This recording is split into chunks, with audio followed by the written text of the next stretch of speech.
It wasn't the first time I've heard a comment like that on the close relationship Jamie and I have, though maybe a little less rude. If I had $1 for every resident of this town who has asked if we're a couple, I'd have enough to take at least a week's vacation from the bookstore. I understand why some might think we're in a relationship, because, in a way, we are. For me, it's more than a friendship. We're as close and compatible as any couple. We just don't kiss. Or have sex. Because that would be weird, no matter how intriguing it sounds. With a little too much force, I twist the knob to the off position and step out of the shower. Once I've dried off with a fluffy towel and redressed, I head down the stairs to see what Jamie is up to. I find him in the kitchen sitting on a stool at the island.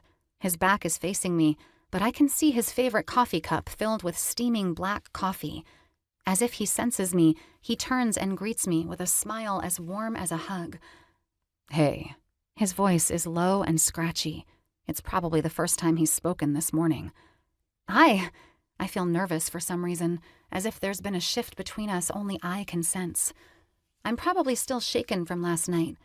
It's definitely not because of how cute his hair looks rumpled from being pressed against his pillow, or the way his back muscles stretch as he turns back to sip at his coffee.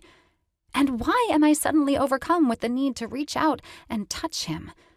The house feels chilly, and right now I'm craving the warmth of his skin against mine like the lick of a flame on a cold autumn night. A shiver rushes down my spine, and my arms pebble with goosebumps. Get a hold of yourself, Raegan. This is your best friend you're ogling. When I look back, I'm momentarily entranced by the movement of his throat as he swallows. But as his cup hits the counter, I snap back to focus. Damn it! Stop staring at his Adam's apple! "How did you sleep?" he asks as I slip clumsily onto the stool across from him. "Good," I lie. Jamie doesn't need to know about my demented avocado dream. His lips press together like he wants to ask a follow-up question, but he diverts to a different topic. "I thought you might want to go grab a few extra clothes later. What time does he get off from the auto repair shop?" He, meaning Patrick.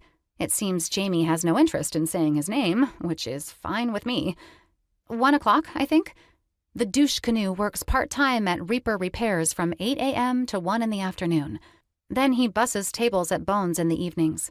He's typically home for a few hours before going to the restaurant, so we should have a window before and after when I can go to my building, uninterrupted, and grab my stuff. "Let's go after breakfast," I suggest. Jamie nods and gets up to make a cup of coffee for me. "I think it's best that you stay here this weekend, just to let him cool off a bit. I don't like how unpredictable that guy is.